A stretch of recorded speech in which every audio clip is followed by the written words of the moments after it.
นี่กบปล่อยเลี้ยงแบบธรรมชาติแล้วครับให้หากินเองอยู่ใบกล้วย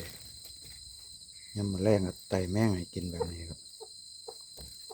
ตะกี้เลี้ยงอาหารอยู่มันนี่ปล่อยธรรมชาติเลยมีตัวใหญ่ๆนี่แหละครับ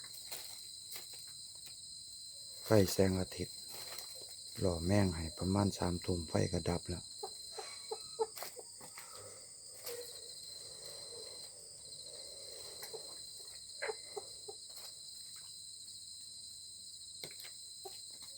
ประมาณสิบกว่าตัว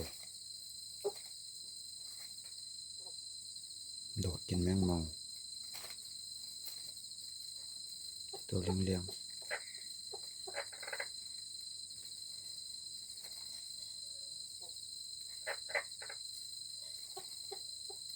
ลูกปลากล้วยครับเป็นปลากล้วย